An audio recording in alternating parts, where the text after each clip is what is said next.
Respected Dean Narayanama Engineering College and Professor Dr. D.P. Agarwal, former Chairman UPSC and 21st Century IAS Academy mentor Dr. Bhavani Shankar, and also to the faculty of Narayanama Engineering College. So today we have a rarest of the rarest opportunity to interact with Dr. D.P. Agarwal. I have been waiting for this opportunity for the past 18 years. You have got this opportunity at the age of 18 years old. So today I am going to discuss about why should you prepare for the civil service. Did you see this movie? So 2018 and cinema. There is some connection among all these pics. So a connection is Pavan Kosam powerful IAS. Sorry, first slide. So Krishna Teja IAS belongs to the Kerala cadre. And why am I talking about this person is, he is being selected by the AP Deputy CM Pavan Kalyan as an officer on special duty on a special request from the central government. He is on deputation to Andhra Pradesh from Kerala. So, that's connection, connection. And తర్వాత 2018 అనే movie గురించి మాట్లాడతాం. ఆ 2018 movie ఏంటి? Kerala floods. 2018లో Kerala floods వచ్చింది. ఆ కాంటెక్స్లో ఈ ఆఫీసర్ చూపించినటువంటి తెగువ and self sacrificial attitude and certain common sense and dedication to the public service. అంటే ఒక ఐఏఎస్ ఆఫీసర్ తలుచుకుంటే ఏమైనా చేసేయగలరు అని చెప్పడానికి ఇది ఒక ఉదాహరణ, ఒక ఎగ్జాంపుల్, ఒక స్టాండింగ్ ఎగ్జాంపుల్, లైవ్ ఎగ్జాంపుల్. 2018లో ఈ వరదలు రావడానికి ముందు, అంటే పర్టికులర్గా అలపియా అనే ఒక డిస్టిక్లో ఇతను సబ్ కలెక్టర్గా ఉన్నప్పుడు ఆ జిల్లా incharge MLA and minister, finance minister తోటి నైట్ 10 o'clockకి మీటింగ్లో ఉన్నాడు. ఆ నైట్ 10 o'clockకి మీటింగ్లో ఉన్నప్పుడు వీళ్ళకి ఒక ఇన్ఫర్మేషన్ వచ్చింది. పక్క జిల్లా శబరిమల అనే జిల్లాలో ఈ వాటర్ డ్యామ్స్, ఈ రివర్ వాటర్ డ్యామ్స్ ఉంటాయి కదా, ఆ డ్యామ్స్ గేట్స్ ఓపెన్ చేస్తారు. గేట్స్ ఓపెన్ చేస్తే వాటర్ లెవెల్ పెరిగిపోతుంది. దానివల్ల ఫ్లడ్స్ వచ్చే అవకాశం, అంటే చాలా రోజుల నుంచి వర్షం పడుతుంది. ఆ వర్షం వల్ల ఈ ఫ్లడ్ గేట్స్ ఓపెన్ చేయాల్సి వచ్చింది. అది ఫ్లడ్ గేట్స్ ఓపెన్ చేసిన తర్వాత ఆ శబరిమల జిల్లా నుంచి ఈ వీళ్ళు ఉన్నటువంటి జిల్లాకి ఈ వాటర్ ఇంపాక్ట్ ఫ్లో అనేది పెరిగిపోయేటటువంటి అవకాశం. ఈ విషయం ఇన్ఫర్మేషన్ వచ్చింది. ఇన్ఫర్మేషన్ రాగానే వీళ్ళిద్దరూ అప్పటికప్పుడు డిసైడ్ అయ్యారు. ఇమీడియట్గా ఈ జిల్లాలో ఉన్నటువంటి సుమారుగా 2,50,000 మందిని ఇవాక్యుయేట్ చేయాలి. ఇమీడియట్ బేసిస్ 2,50,000, 1 or 2 people కాదు ఇవాక్యుయేషన్ చేయాల్సింది. ఎంతమంది? 2,50,000 మంది. సో 11 o'clock కల్లా ఆ జిల్లాలో ఉండేటటువంటి కీ ఆఫీసర్స్ అందరినీ, అడ్మినిస్ట్రేటర్స్ అందరినీ పిలిపించారు. పిలిపించి మీటింగ్ పెట్టారు.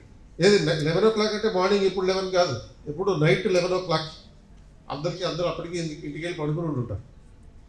వాళ్ళందరినీ నిద్ర లేపించి 11 కల్లా మీటింగ్ పెట్టి ఈ ఇన్స్ట్రక్షన్ ఇచ్చాం. ఏంటి instruction? We are suppose to evacuate 2,50,000 people from the district affected area, the area that is going to get affected in next few hours. ఇంకా 3-4 గంటల్లో ఆ జిల్లాలో మొత్తం వరద వచ్చేసేటటువంటి పరిస్థితి. జనరల్గా గవర్నమెంట్ ఆఫీసుల్లో ఇలాంటి మాటలు చెప్తే రెస్పాన్స్ ఎలా ఉంటుంది? ఒక్కోసారి ఏం చెప్తున్నాం, ఇది మా వాళ్ళకి అలవాటే, ఎవ్రీ ఇయర్ వరదలు వస్తాయి కేరళలో, ప్రతిసారి ఇట్లా ఇవాక్యుయేషన్ చేసుకుంటా పోతా ఉంటే మేము పడుకోవద్దు ఇళ్లలో, ఇలాంటి రెస్పాన్స్ వచ్చింది. కానీ ఇతను ఏంటి? IAS officer, committed for the public service even at the cost of his own life. అంటే తన ప్రాణత్యాగానికి కూడా సిద్ధపడి ప్రజలకి సేవ చేయడానికి నిబద్ధుడై ఉన్నటువంటి ఒక అధికారి. ఈ ఆఫీసర్ అటువంటి నడవదు, మీరు చెయ్యాల్సిందే అని గట్టిగా నిలబడ్డాడు. 4 o'clock కల్లా అరేంజ్మెంట్స్ అన్నీ అయిపోయాయి. అరేంజ్మెంట్స్ ఏంటి? బోట్లు, ఈ హౌస్ బోట్స్ ఉంటాయి కదా, ఆ హౌస్ బోట్స్, నార్మల్ బోట్స్ మొత్తం ఒక 200 బోట్లను మొబిలైజ్ చేశారు. ఆ 200 బోట్స్, వాటిలో డీజిల్, పెట్రోల్ అన్నీ ఉన్నాయో లేదో సరిగ్గా చూశాడు. బోట్ నడిపించే డ్రైవర్ని సెట్ చేశాడు. ఇది just in span of 3 to 4 hours. Night 11 o'clockకి యాక్టివిటీ మొదలు పెడితే 4 o'clock కల్లా యాక్టివిటీ స్టార్ట్ అయిపోయింది. ఏ పబ్లిక్ దగ్గరికి వెళ్ళారు, మీకు ఇంకో 1-2 గంటల్లో వరద వస్తుందని చెప్పారు. వచ్చినప్పుడు మేము చూసుకుంటాం, ఇప్పుడు కంగారే ఉంది అని అన్నారు కొంతమంది. అదేం కుదరదు, మీరు ఎక్కాల్సిందే, ఇవాక్యుయేషన్ చేయాల్సిందే అని చెప్పి మొత్తం అందరినీ బోట్లు ఎక్కించారు. 1 కాదు 2 కాదు, ఎంతమంది, 2,50,000 మందిని సేఫ్ ప్లేసెస్కి తరలించి 700 రిహాబిలిటేషన్ క్యాంపులు ఏర్పాటు చేయించారు. 1-2 కాదు, మళ్ళీ 700 rehabilitation camps. In a span of 48 hours the entire operation is over. 48 గంటల్లో మొత్తం ఆపరేషన్ కంప్లీట్ అయింది. ఏది, ఈ 2,50,000 మందిని ఇవాక్యుయేట్ చేయించి సురక్షితమైన ప్రాంతాల్లో ఏర్పాటు చేయించి, అంటే చాలామందిని స్కూళ్ళల్లో, ఇటువంటి గవర్నమెంట్ ఆఫీసెస్లో ఈ ఇవాక్యుయేట్ చేయించి అక్కడ రిహాబిలిటేషన్ సెంటర్స్ ఏర్పాటు చేసి టోటల్గా జిల్లాలో 700 ఇవాక్యుయేషన్ క్యాంప్స్, అంటే ఈ రిహాబిలిటేషన్ క్యాంప్స్ ఏర్పాటు చేయాలి. సో జనరల్గా వరద బాధితులు అంటే ఎట్లా ఉంటుంది మన ఫీలింగ్? హెలికాప్టర్లో వచ్చి పులిహార ప్యాకెట్లు వేస్తుంటే కింద 100 మంది వచ్చి దానికోసం కొట్లాడుకుని ఒకడికి అది దొరికి వాడు ఒలింపిక్ జ్యోతి పట్టుకున్నట్టుగా పట్టుకుని దాన్ని పారిపోతాడు. ఇది ఇమాజినేషన్. కానీ ఇటువంటి సీన్స్ ఏమీ అక్కడ లేవు. అందరినీ సేఫ్గా తీసుకెళ్లారు, ఆ రిహాబిలిటేషన్లో క్యాంపులో పెట్టి అక్కడ 3 పూట్ల వాళ్ళకి మీల్స్ ఏర్పాటు చేశారు. టీ, కాఫీ అనేటటువంటి ప్రాబ్లం లేకుండా టీ, కాఫీలు కూడా ఏర్పాటు చేశారు. అండ్ ఇటువంటి సిచ్యువేషన్స్లో జనరల్గా ఏమవుతుందంటే సైకలాజికల్ ఇంపాక్ట్ చాలా ఉంటుంది ఈ డిజాస్టర్స్ ఎదుర్కొన్నటువంటి పబ్లిక్లో. ఆ సైకలాజికల్ ప్రాబ్లం కూడా రాకుండా ఉండడం కోసం ఏం చేశారంటే ఎవ్రీ ఈవినింగ్ ఒక ఎంటర్టైన్మెంట్ ప్రోగ్రామ్ కూడా ఏర్పాటు చేశారు. ఎంటర్టైన్మెంట్ అంటే ఒక పాటలు పాడే స్కీము, లేకపోతే డ్యాన్సులు చేయించడం, ఒకరోజు ఏమో యోగా చేయించడం, ఒకరోజు మెడిటేషన్ చేయించడం. ఇటువంటి ఎంటర్టైన్మెంట్ ప్రోగ్రామ్స్ సైకలాజికల్ స్ట్రెంత్ కోసం, సైకలాజికల్ హెల్త్ కోసం. Particularly the people who are under the midst of the disasters, they are psychologically disturbed. So to prevent this kind of situation, he arranged for this kind of activities as well, being a sub-collector of the district. And ఇతను evacuation చేస్తున్నప్పుడు, start చేసినప్పుడు ఒకరోజు ఈ ప్రజలందరూ తిట్టారు, సహకరించలేదు, అసలు cooperate చేయలేదు. Cooperate చేయకుండా బలవంతంగా బోట్లు ఎక్కిస్తే అప్పుడు వెళ్ళాడు.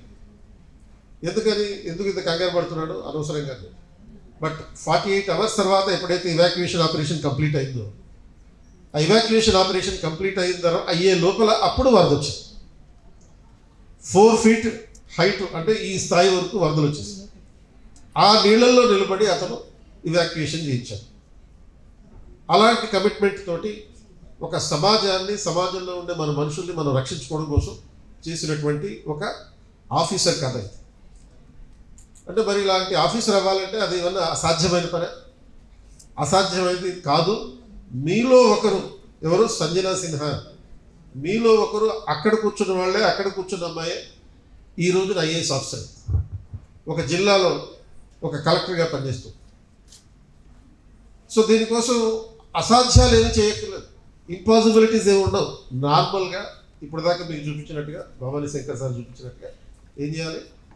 జస్ట్ ఎన్సీఆర్టీ పుస్తకాలు చదవండి, 80% పని అయిపోయినట్టే. ఎన్సీఆర్టీ బుక్స్ చదవండి, 80% is done to clear the prelims exam. So కాబట్టి civil service preparation, as many people thinks, is not an extraordinary activity. It is an average activity. The only thing that is all that you require is a consistency of your preparation. Minimum ఒక 2 years దీనికోసం పెట్టండి. 1 year before the exam and 1 year during the examination cycle. ఎందుకంటే examination సైకిలే 1 year ఉంటుంది. ఆ 1 year examination cycle అంటే every year కంపల్సరీగా మీకు ఫిబ్రవరిలో నోటిఫికేషన్ వస్తుంది. అండ్ మే లాస్ట్ సండే యూజువల్గా ప్రిలిమ్స్ ఎగ్జామ్ ఉంటుంది. ఆ తర్వాత సెప్టెంబర్ 3rd weekలో మెయిన్స్ ఎగ్జామ్ ఉంటుంది. ఆ తర్వాత నెక్స్ట్ జనవరి నుంచి ఏప్రిల్ మధ్యకాలంలో ఇంటర్వ్యూస్ ఉంటాయి. In 1:2, 2.5 or 1:2. According to the requirement, the UPSC will conduct the interviews, which is also known as the personality test. To check your personality whether you are suitable for the civil service exam or not. మీరు civil service ఎగ్జామ్కి సూటబుల్లా కాదా check చేయడానికి మీ personality check చేస్తారు. అంటే మీ personality ఎలా ఉండాలి? Public before personality, the individuality. అంటే మీ public interest అనేది ఎక్కువ ప్రయోజనం కలిగించేటట్టుగా ఉండేటట్టుగా ఉండాలి. మీ వ్యక్తిత్వం కన్నా, మీ వ్యక్తిగత ప్రయోజనాల కన్నా ప్రజల ప్రయోజనాల కోసం నేను పనిచేస్తాను అనేటటువంటి ఒక యాటిట్యూడ్ మీలో ఉండాలి.